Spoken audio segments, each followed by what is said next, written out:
Good morning students. Last lecture तक हम discuss कर रहे थे फल परिरक्षण चैप्टर के बारे में।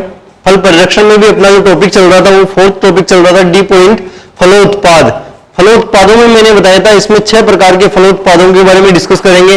उनके बनाने की विधि क्या होती है, उनमें टीएसएस, उनमें कौन कौन से फलों को काम में लिया जाता है, इन चीजों के बारे में अपन डिस्कस करेंगे। स्टूडेंट्स, लास्ट लेक्चर तक हमने डिस्कस कर लिया था जैम बनाने की विधि, जेली बनाने की विधि अपन ने पढ़ ली थी, मुरब्बा बनाने की विधि तक अपन ने पढ़ लिया था। मुरब्बा कैसे बनाया था वो भी मैंने बता दिया था। आज हम डिस्कस करेंगे पानक। पानक क्या होता है, पानक के बारे में। पानक है जिसको स्क्वैश बोलते हैं।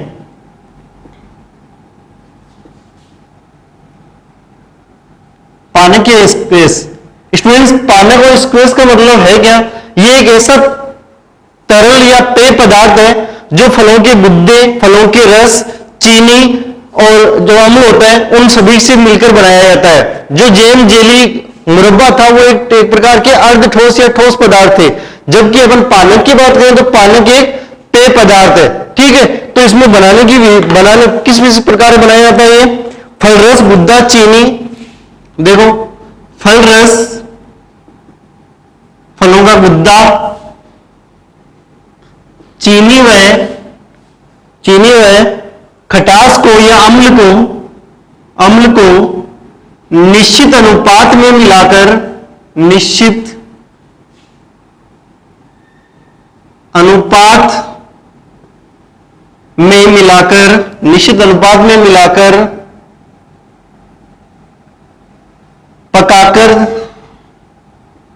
पकाकर तैयार किया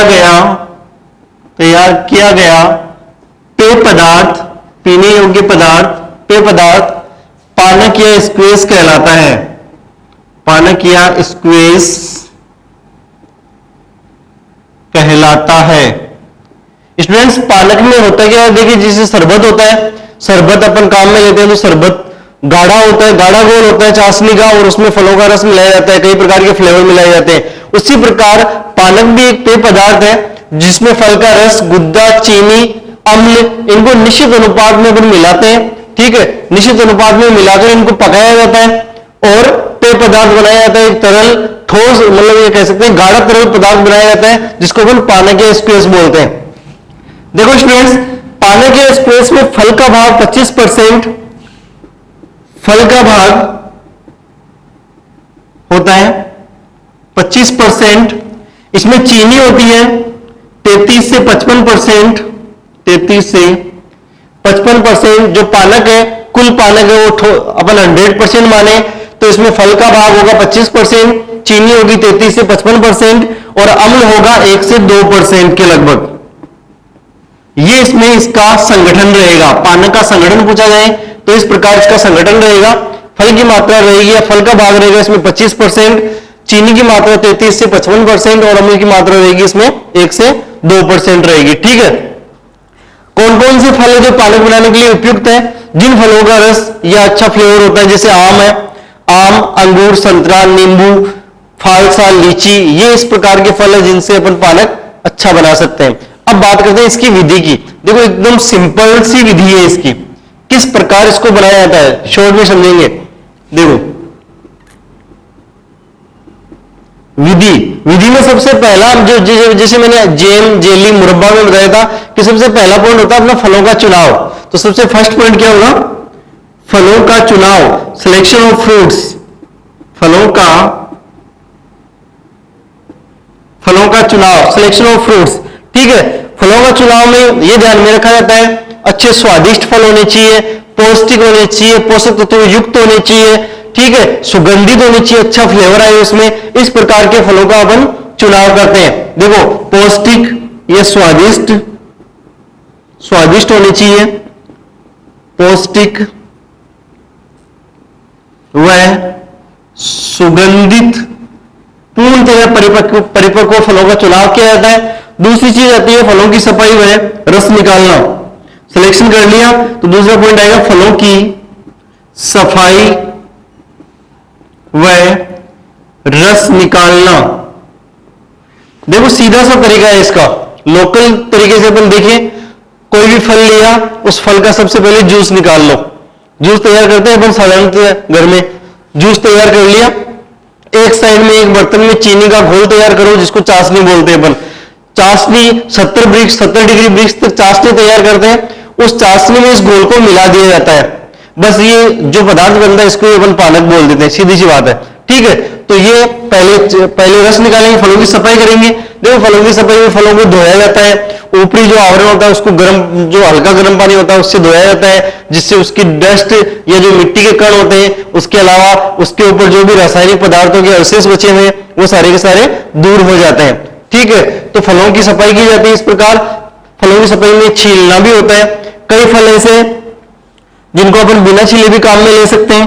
ठीक है, जैसे कई फल ऐसे जिनको छिलकर काम में लेते हैं, जैसे आम है, संतरा है, इनको छिलकर काम में लेते हैं। कई फल, कुछ फल ऐसे जिनको बिना छिले काम में लिया जाता है, जैसे जामुन, अंगूर, सहतूत, फालसा आदि ऐसे फल है जिनको बिना छिले ही छिलके सहित का, क्योंकि छिलका कोई बड़ा छिलका नहीं होता है इनका, बिल्कुल पतली आवृत झिल्ली होती है एक तरह की।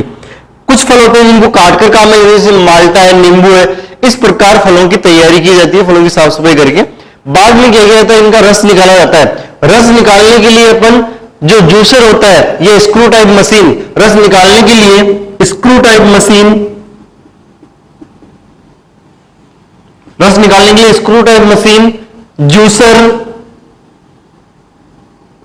Screw type machine, juicer, basket press machine, basket press machine आदि का उपयोग करके फलों का रस निकाल लेते हैं। जिस प्रकार अपन जूस घर पे बनाते हैं, रस निकालते हैं फलों का, उसी प्रकार अपन रस निकाल लेते हैं। ठीक है, अब क्या करना है, जो भी रस अपन ने निकाला है उस रस को सदैव ये ध्यान में रखना है कि उसको हमेशा ढक के रखना है। क्यों? क्योंकि बाहरी गंदगी उसमें गिरने के चांसेस होते हैं, तो आप निश्चित तौर पर उसको ढक के रखोगे। ठीक है, बाद में क्या करना है, तीसरा पॉइंट है चाशनी तैयार करना। थर्ड पॉइंट आएगा चाशनी तैयार करना। स्टूडेंट, चाशनी तैयार करने के लिए दो चीजें चाहिए, चीनी और पानी। ठीक है, जितनी आवश्यकता है आवश्यकता अनुसार उसमें चीनी और पानी मिला के चाशनी तैयार करेंगे। देखो चाशनी जब गर्म किया जाता है इस घोल को, तो चीनी जो होती है वो पानी में पूर्णतः घुल जाती है, और जैसे गर्म होता है तो पानी भी वाष्प के रूप में परिवर्तित होकर उड़ने लग जाता है और गाढ़ा घोल बन जाता है। चीनी का एक गाढ़ा घोल बन जाता है जिसको हम चाशनी बोलते हैं। ठीक है, तो इसमें चाशनी जो बनाते हैं वो 70 डिग्री ब्रिक्स तक बनाते हैं। कितने डिग्री ब्रिक्स तक? 70 डिग्री ब्रिक्स वाली चाशनी बनाएंगे। इसका तात्पर्य यह है कि उस घोल को उतनी देर तक उबालो जब तक उसमें 70% चीनी, यानी 70 डिग्री ब्रिक्स, जो रेफ्रिजरेटर के द्वारा अपन नापते हैं तो ब्रिक्स आता है उसमें, उस ब्रिक्स में यदि 70 डिग्री आ जाता है, इसका मतलब उसमें 70% तो चीनी हो गई और 30% उसमें पानी बचा है। ठीक है, तो इस प्रकार अपन 70 डिग्री ब्रिक्स वाली चाशनी का घोल तैयार कर लेते हैं। चौथा है लास्ट पॉइंट, इसमें चाशनी में रस मिलाना। चाशनी में रस मिलाना या चाशनी में फल रस मिलाना।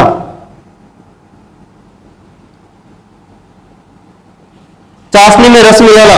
स्टूडेंट, चाशनी तैयार है, फलों का रस अपन ने तैयार किया था पहले स्क्रू टाइप मशीन, जूसर या बास्केट प्रेस मशीन की सहायता से। चाशनी अपन ने तैयार कर ली 70 डिग्री ब्रिक्स वाली। अब दोनों को आपस में मिला देंगे। ठीक है, दोनों को आपस में मिला के उसमें अपन खाने का रंग भी मिलाएंगे। आकर्षक बनाने के लिए उस उत्पाद को खाने का रंग भी मिलाया जाता है। खाने का रंग मिला के उसको डिब्बों में पैक करके उसको भंडारित कर लिया जाता है। देखो ध्यान में रखना है कि इसमें खाने का रंग मिला दिया, लेकिन उसमें परिरक्षक कौन कौन से मिलाएंगे? परिरक्षक कौन कौन से मिलाएंगे? देखो परिरक्षक कौन कौन से मिलाएंगे? दो परिरक्षक होते हैं रासायनिक परिरक्षक, मैंने बताया था सोडियम बेंजोएट और पोटेशियम मेटाबाइसल्फाइड। तो कुछ फल है जिनके लिए अपन सोडियम बेंजोएट काम में लेंगे, जैसे फालसा एंड जामुन।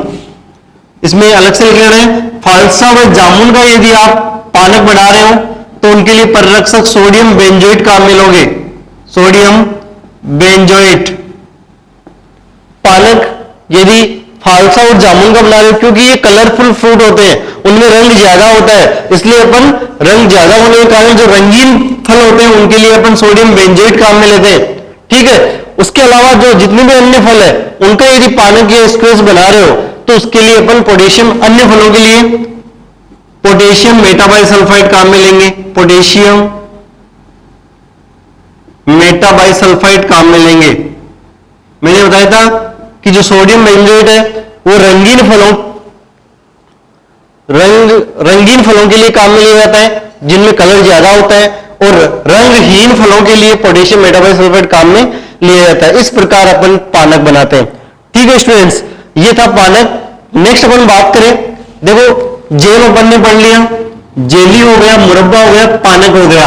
अब सेकेंड लास्ट अपने बचा सॉस, जो किसका बनाया जाता है? मुख्यतः केवल टमाटर का बनाया जाता है। जो सॉस के बारे में पढ़ेंगे, सॉस किस प्रकार बनाया जाता है। नेक्स्ट पॉइंट है टमाटर का सॉस। टमाटर का sauce, tomato sauce. Tomato sauce students, sauce और केचप दो बातें होती है, दो चीजें होती है, कोई ज्यादा अंतर नहीं होता, केवल उनमें गाढ़ेपन या पतलेपन का अंतर होता है। जो केचप होता है वो सॉस के मुकाबले थोड़ा सा गाढ़ा होता है। इसका तात्पर्य ये है कि उसमें ठोस पदार्थ की मात्रा थोड़ी सी ज्यादा होती है सॉस के मुकाबले, और सॉस होता है वो केचप के मुकाबले थोड़ा सा पतला होता है। इसका मतलब टीएसएस की मात्रा सॉस में केचप के मुकाबले कम होती है। ठीक है, टमाटर के सॉस में अपन बात करें किस प्रकार इसको बनाया जाता है, तो इसमें फलों का रस काम में लिया जाता है। फलों के रस में चीनी, कई प्रकार के मसाले, कई प्रकार के परिरक्षक पदार्थ, ठीक है, ये सारी चीजें मिला के इसको गर्म किया जाता है। निश्चित तापमान पर अपन गर्म करके एक गाढ़ा घोल तैयार कर लेते हैं। उस घोल को अपन टमाटर का सॉस या केचप कह सकते हैं। किस प्रकार बनाया जाता है, देखो इसको गुद्दे, फलों के गुद्दे, चीनी, फलों के गुद्दे, चीनी, नमक, मसाले, नमक, मसाले, बहुत सारे मसाले काम में लेते हैं इसमें। मसाले वह सिरके के साथ, सिरके को पकाकर तैयार किया गया पदार्थ, तैयार किया गया पदार्थ, तैयार किया गया पदार्थ क्या कहलाता है? सॉस कहलाता है। इसी प्रकार केचप बनाते हैं। सॉस और केचप बनाने की विधि में कोई ज्यादा अंतर नहीं है, बस इतना अंतर है कि उसको केचप थोड़ा सा गाढ़ा होता है सॉस के मुकाबले, और सॉस थोड़ा सा केचप के मुकाबले पतला होता है। ठीक है, गाढ़ापन कम होता है उसमें। बात करें इसमें वही चीज जो मैंने बताई थी, एक चीज ध्यान रखनी, केचप सॉस की तुलना में गाढ़ा होता है। सॉस की तुलना में गाढ़ा होता है। इंपॉर्टेंट चीज है ये, केचप सॉस की तुलना में गाढ़ा होता है। देखो केचप का टीएसएस कितना होता है?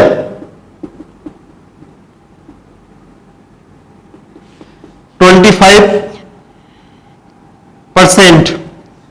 टीएसएस कितना होता है केचप का? 25% टीएसएस होता है केचप का। सॉस का जो टीएसएस होता है स्टूडेंट, सॉस का टीएसएस जो होता है वो 15 से 16%, कई बार 16 से 18 भी आता है, कोई दिक्कत नहीं है। ये टीएसएस होता है। तो मतलब टीएसएस मतलब कुल घुलनशील ठोस पदार्थ की मात्रा। तो घुलनशील ठोस पदार्थ 25% किसमें? केचप में। इसका मतलब क्या है कि केचप जो होता है वो सॉस की तुलना में गाढ़ा होता है। क्लियर? अब पढ़ते हैं इसके बनाने की विधि, किस प्रकार सॉस बनाया जाता है। बनाने की विधि, बनाने की विधि, विधि के बारे में पढ़ते हैं, किस प्रकार इसका मेथड है इसका। विधि में सबसे पहला पॉइंट वही पॉइंट रहेगा क्या? फलों का चुनाव। सबसे पहले फलों का चुनाव, सिलेक्शन ऑफ फ्रूट्स, फलों का चुनाव। स्टूडेंट्स फलों के चुनाव में क्या देखते हैं? टमाटर काम में लेंगे, सीधी सी बात है। दूसरे फल अपन सॉस बनाने के लिए काम में लेते नहीं है। टमाटर काम में लेंगे तो टमाटर के पूर्णतया परिपक्व जो फल होते हैं, पूर्णतया परिपक्व जो फल होते हैं उनको काम में लिया जाता है। तो यहां पर क्या लिखेंगे? पूर्णतः परिपक्व फल। पूर्णतः परिपक्व है, गुद्देदार। कई किस्में होती है जिनमें गुद्दा कम होता है, तो आपको अधिक गुद्दे वाली किस्म को काम में लेना है। ठीक है, तो गुद्देदार और पूर्णतः परिपक्व फलों का चुनाव किया जाता है। दूसरा पॉइंट है गुद्दा व रस निकालना। दूसरा पॉइंट है गुद्दा व रस निकालना, फलों का गुद्दा व रस निकालना। देखो अपन ने सिलेक्शन कर लिया, पूर्णतः पका हुआ टमाटर ले लिया, उससे गुद्दा व रस कैसे निकालेंगे? दो तीन चीजें होती है। देखो एक तो उबाला जाता है, इसको पानी में उबाला जाता है, उबाल के उसको हाथ से उस पानी के अंदर ही उसको मसल लेते हैं। ठीक है, मसलने के बाद में क्या करते हैं, उसको एक स्वच्छ कपड़े की सहायता से उसको छान लिया जाता है, जिससे उसके ऊपर का जो छिलका होता है वो और उसके जो बीज होते हैं उनको अपन अलग कर लेते हैं और गुद्दा अलग निकल जाता है नीचे। ठीक है, इस प्रकार गुद्दा और रस निकाल लिया जाता है। समझ में आ गया? क्या किया जाता है, सबसे पहले उस टमाटरों को पानी के साथ में उबालेंगे, उबालने से उनकी तो वो पूरा कोमल हो जाएगा, हाथ से उनको मसल लिया जाता है, या कई प्रकार बड़े व्यावसायिक जो उद्योग है वहां पर बड़ी बड़ी मशीनों को काम में भी लिया जाता है। इसके लिए हाथ से मसलकर उसमें कपड़े की सहायता से उसको छानते हैं, जिससे उसका जो रस होता है वो कपड़े से आर पार होकर नीचे आ जाता है और उसमें बीज मतलब ठोस पदार्थ जो होते हैं, बीज और छिलका, वो ऊपर ही रह जाते हैं। इस प्रकार उसका रस या गुद्दा निकाल लिया जाता है। तीसरी चीज है, फिर उसमें रस निकाल लिया, गुद्दा निकाल लिया, अब उसको गर्म करना स्टार्ट करना है स्टूडेंट्स, मसाला मिलाना। रस निकाल लिया, पहले गर्म किया था उसको उबालने के लिए, फिर अपन रस निकाल के वापस उसको स्टोव पर चढ़ाएंगे या गैस पर चढ़ाएंगे और वापस उसको गर्म करना स्टार्ट कर देंगे। बाद में क्या करेंगे, मसाले मिलाएंगे। स्टूडेंट्स देखो, मसाले बहुत सारे होते हैं जो इसमें मिलाए जाते हैं। नमक है, लाल मिर्च, काली मिर्च, इलायची, छोटी इलायची, बड़ी इलायची, लौंग, ठीक है, बहुत सारी चीजें होती है, बहुत सारे ऐसे मसाले, हल्दी भी होती है, धनिया भी होता है, लगभग ज्यादातर जो मसाले होते हैं, जीरा भी होता है, ज्यादातर मसाले, अदरक, हल्दी, सबको काम में लिया जाता है इसके अंदर। देखो मसालों को करते क्या है, प्याज भी, लहसुन भी काम में लिया जाता है। सभी मसालों को मोटे मोटे पीस लेते हैं। सबसे पहले सभी मसालों को मोटे मोटे पीस लेते हैं, एक कपड़े की पोटली बनाई जाती है, कपड़े के अंदर उसको डाला जाता है और पोटली को ऊपर से बांध दिया जाता है। ठीक है, एक पोटली बनाते हैं कपड़े की पोटली के अंदर मसालों का जो अपन ने तैयार किया है, जो मिश्रण तैयार किया है मसालों का, सभी मसालों को मिला देते हैं, तैयार किया है, उनको अपन पोटली बना के जो अपन ने जूस गर्म करना स्टार्ट किया था उस जूस के अंदर छोड़ देते हैं। और उसी समय देखो इसमें क्या करना है, सभी मसालों को मोटे मोटे पीस कर सभी मसालों को मोटे मोटे पीस कर उनको एक पोटली, कपड़े की पोटली जो होती है, पोटली में डाल लेते हैं, उनको एक पोटली में डाल लेते हैं। एक पोटली में डाल लिया, अब क्या करना है, जो रस उबलता हुआ रस है, उबलते हुए रस में क्या डालना है, मसालों की पोटली, मसाले, और उसमें 1/, जो आवश्यक चीनी है उसका 1/3 भाग मात्रा डाल देंगे। जैसे 1 किलो चीनी चाहिए अपने को, तो 1 किलो यदि चीनी उपलब्ध है टोटल, तो उसमें से लगभग 330 या 333 ग्राम के समथिंग चीनी, मतलब 1/3 भाग उसका मिला देंगे। उबलता हुआ रस है, मसालों की पोटली तैयार की, उसके अंदर छोड़ दी उस पोटली को। उससे क्या होगा, मसालों का जो भी रस है, जो भी मसालों की सुगंध है, जो भी फ्लेवर है मसालों का, वो उस रस के साथ में मिक्स हो जाएगा। 1/3 भाग चीनी भी मिला देते हैं। ठीक है, अब क्या करते हैं कि उसको पकाते रहते हैं, निरंतर पकाते रहते हैं। जैसे ही 10 मिनट बचते हैं कि अब ऐसे लग रहा है कि 10 मिनट बाद में ये सॉस बनकर तैयार होने वाला है, 10 मिनट पूर्व ही शेष चीनी को मिला देते हैं। 10 मिनट पूर्व शेष चीनी को भी इसमें मिला देते हैं, इसके अंदर मिला दिया। बाद में पोटली को बाहर निकाल लेते हैं। पोटली को बाहर निकालने के बाद में क्या करना है, उसको थोड़ी देर उसको वापस उबालना है। उबालने के बाद में उसको नीचे उतार के उसका TSS या अंतिम बिंदु की जांच करके उसका पता लगा लिया जाता है कि सॉस बना है या नहीं बना। समझ में आया? तो विधि में क्या करना है, देखो इसमें मसाला मिलाना मतलब सभी मसालों को ठोस या मोटे मोटे पीस कर एक पोटली बना ली जाती है। उस पोटली को उबलते हुए रस के अंदर छोड़ दिया जाता है और उसी समय 1/3 मात्रा जो होती है चीनी की वो डाल दी जाती है। ठीक है, जब वो उबलता रहता है, लास्ट में अपने को लग रहा है कि वो लगभग गाढ़ा हो रहा है, तो अब 10 मिनट जब बच रहे हैं तो 10 मिनट पूर्व ही शेष चीनी की मात्रा जो 2/3 भाग बच जाता है उसको उसके अंदर मिला दिया जाता है। मिलाने के बाद में थोड़ी देर बाद उसमें जो पोटली है, उस कपड़े की पोटली को वापस निकाल लिया जाता है, जिससे जो ठोस भाग होते हैं मसालों के, पोटली में इसलिए रह जाता है कि जो ठोस भाग होते हैं मसालों के वो पोटली के अंदर ही रह जाते हैं और उनका जो रस होता है, जो फ्लेवर होता है, वो सारा मिक्स हो जाता है, किसमें, रस में मिक्स हो जाता है। ठीक है, इस प्रकार तैयार करते हैं क्या, सॉस। अब ध्यान में रखना है कि जो भी मसाले हैं उसमें जो लौंग काम में लेते हैं, मसालों में सभी मसालों में ज्यादातर वही मसाले काम में लेते हैं, लेकिन लौंग जो काम में लेते हैं वो सीड्स रहित लौंग काम में लिए जाते हैं।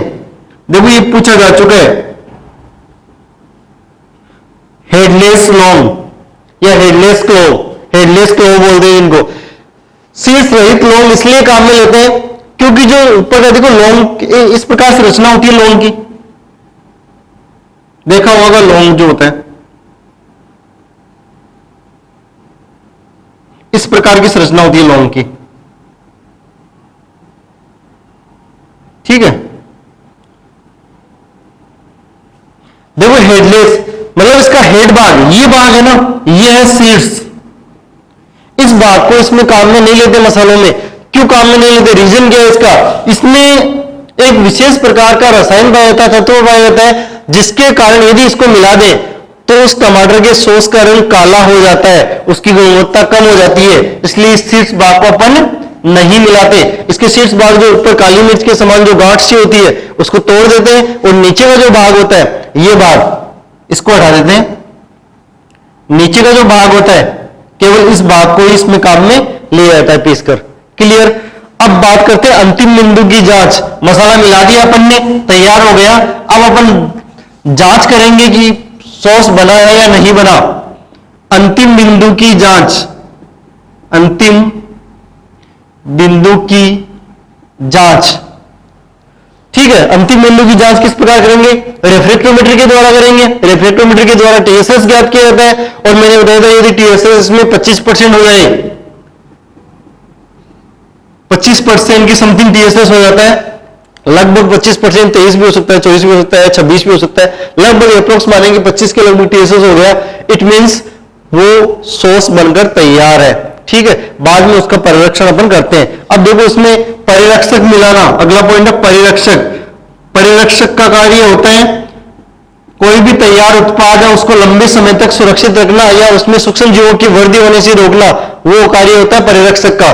तो परिरक्षक के रूप में क्या मिलाते हैं टमाटर के सॉस में, परिरक्षक के रूप में सोडियम बेंजोएट मिलाते हैं। पूछा जाता है जेट के एग्जाम में कई बार, सोडियम बेंजोएट का भी पूछा जाता है, सिरके का भी पूछा जाता है, सिरका आदि चीजें अपन परिरक्षक के रूप में इसमें मिलाते हैं। कई बार इसमें रंग भी मिलाया जाता है। रंग किस लिए मिलाया जाता है, उसको आकर्षक बनाने के लिए मिलाया जाता है रंग, ठीक है। अंतिम इसका स्टेप है बोतलों में भरना, बोतलों में भरना। तैयार हो गया, उसमें परिरक्षक अपन ने मिला दिया आवश्यक मात्रा में। अब इसमें बोतलों में भरा जाता है इसको। देखो बोतलों में भरने के लिए ध्यान में रखा जाता है कि जब बोतलों में भरते हैं तो गर्म सॉस को ही भरा जाता है, गर्म सॉस को ही, जिसका तापमान 88 डिग्री सेंटीग्रेड हो। कितना, 88 डिग्री सेंटीग्रेड, बिल्कुल एकदम गर्म जो होता है सॉस, उसको उबलते हुए सॉस को उसके अंदर बोतल में डाल के उसको पैक किया जाता है। बोतल, ठीक है, बोतल में डाल के पैक करने के बाद में अपन क्या करेंगे, उसको बोतल को 85 से 90 डिग्री सेल्सियस तापमान पर लगभग 25 से 30 मिनट तक रखेंगे, जिससे जब बोतल अपन बोतल में भरते हैं तो थोड़ा सा भाग ऊपर खाली रखते हैं, उस भाग में जो सूक्ष्म जीव होते हैं वो सारे के सारे इस क्रिया के द्वारा नष्ट हो जाते हैं। ये जो होता है स्टूडेंट्स सॉस। अब इसकी आवश्यक सामग्री है, वो आवश्यक सामग्री एक सारणी में लिखाई हुई है, वो मैं लिख देता हूं, बता देता हूं आपको, ये भी नोट कर लेना। आवश्यक सामग्री क्या क्या है। तो स्टूडेंट्स सामग्री में अपन देखेंगे कौन कौन सी सामग्री आवश्यक है, कितनी कितनी मात्रा में आवश्यक है। देखो अपन सामग्री देखिए तो टमाटर का गुद्दा यदि 1 किलो है, अपने पास में जो टमाटर का गुद्दा अपन ने निकाला यदि वो 1 किलो है, 1 किलो टमाटर का गुद्दा है, तो चीनी की आवश्यक मात्रा होगी 75 ग्राम। चीनी कितनी चाहिए, 75 ग्राम। नमक चाहिए 10 ग्राम, प्याज 50 ग्राम, अदरक 10 ग्राम, लहसुन 5 ग्राम, दालचीनी 10 ग्राम, लाल मिर्च जो पाउडर होता है वो 5 ग्राम, काली मिर्च, बड़ी इलायची, सौंफ, जीरा 10 ग्राम प्रत्येक, मतलब काली मिर्च भी 10 ग्राम, बड़ी इलायची भी 10 ग्राम, सौंफ भी 10 ग्राम और जीरा भी 10 ग्राम, प्रत्येक 10 ग्राम। लौंग, और लौंग मैंने बताया था शीर्ष रहित होनी चाहिए, हेडलेस होनी चाहिए, 5 ग्राम। सिरका 25 ml और सोडियम बेंजोएट 0.25 ग्राम। ये मात्रा अपन 1 किलो गुद्दे का सॉस तैयार करने के लिए अपन उसमें मिलाते हैं। ये आवश्यक मात्रा की सारणी है, आराम से इसको बना लेना। क्लियर स्टूडेंट्स, यहां तक बात होगी इस पॉइंट में। फलोत्पाद में जैम पढ़ लिया, जेली, मुरब्बा, पालक, सॉस। अब बात करते हैं अचार की। अचार बनाने की विधि अपने सिलेबस में नहीं दी हुई है 12th में, ठीक है, तो अपन अचार को सुरक्षित रखने की विधि ही पढ़ेंगे जो अपने सिलेबस में है।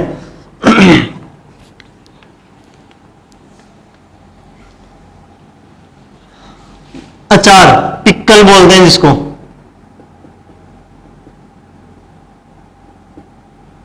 देखो अचार एक ऐसा फलोत्पाद है, पुराने टाइम से इसको बनाया जाता है, पुराने टाइम से इसको बना के लगभग सभी प्रकार के फलों से इसको बनाया जाता है, और पुराने टाइम से इसको लगभग पुराने जो प्राचीन समय है उस टाइम में भी इसको बनाया जाता था, उस टाइम में भी लोग अचार बना के उसको लंबे समय तक काम में लिया करते थे, ठीक है। तो अचार बनाया जाता है, और अचार को सुरक्षित रखने की विधियां कौन कौन सी है वो पढ़ेंगे अपन।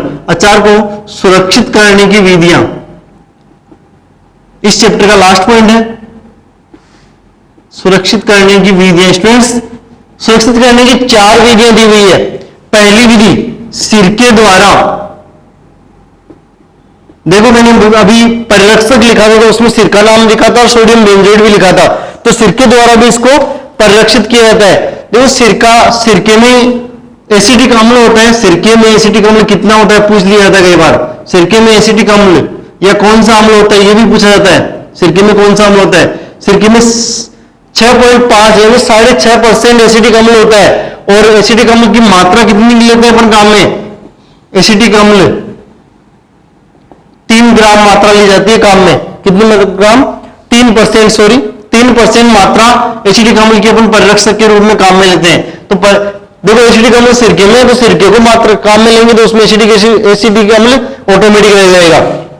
दूसरा है नमक द्वारा, यदि अचार में 15 से 20% नमक डालें अपन, अचार में 15 से 20% नमक की मात्रा डाली जाए तो वो सूक्ष्म जीवों की वृद्धि को रोकने में सहायक होता है और अचार को परिरक्षित करने में सहायक होता है, ठीक है। अगला है चीनी द्वारा, देखो आप कहोगे कि सर चीनी तो इसमें मिलाते ही नहीं है, जो अचार होता है अचार में चीनी केवल मीठे अचार में मिलाई जाती है, कई फलों का मीठा अचार भी बनाया जाता है, मीठे अचार में अपन चीनी मिलाते हैं परिरक्षक के रूप में, और चीनी की 65% से अधिक मात्रा, 65% से अधिक मात्रा यदि मिलाते थे आप तो उसमें लगभग सभी प्रकार के जो सूक्ष्म जीव है उनको वृद्धि करने से रोकता है, न उनकी वृद्धि होती है और यदि वो होते हैं तो उनको नष्ट कर देता है। चौथी विधि है तेल द्वारा, जो आप जनरली जानते हो तेल की एक परत होती है, लगभग तेल की 1 से 2 इंच मोटी परत, कितनी, उत्पाद के ऊपर जो 1 से 2 इंच मोटी परत उसमें बिछा दी जाती है, तेल डाला जाता है, पूरा भर जाता है वो, और 1 से 2 इंच मोटी परत जब बन जाती है ऊपर तब ऐसा माना जाता है कि उसमें सूक्ष्म जीव प्रवेश नहीं करते हैं बाहर से और वो सुरक्षित रहता है। कई बार अपन देखते हैं कि उसमें यदि तेल की मात्रा कम हो जाती है तो कवक की ग्रोथ हो जाती है, तो तेल द्वारा भी इसका परिरक्षण किया जाता है। तो स्टूडेंट्स, और अचार को सुरक्षित रखने की विधि कितनी है, 4 विधि। सिरके द्वारा, ठीक है, नमक द्वारा 15 से 20% नमक को काम में लेते हैं, चीनी 65% से अधिक काम में लेते हैं, और तेल की एक परत बिछाई जाती है, ऊपर परत लगाई जाती है 1 से 2 इंच मोटी। समझ में आ गया।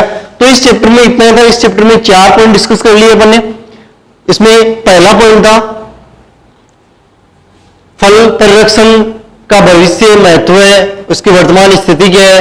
दूसरा पॉइंट अपन ने इसमें पढ़ा था, इसमें फलों की जो परिरक्षण की विधि है या सिद्धांत है उनके बारे में। तीसरा पढ़ा था डिब्बाबंदी के बारे में, और चौथा फलोत्पाद के बारे में पढ़ रहे हैं, जैम, जेली, मुरब्बा, पानक, सॉस और अचार के बारे में अपन ने पढ़ लिया। तो स्टूडेंट्स, इस लेक्चर में इतना ही, ये चैप्टर यहाँ पर कंप्लीट होता है। नेक्स्ट लेक्चर में न्यू चैप्टर स्टार्ट करेंगे, तब तक के लिए धन्यवाद, थैंक यू।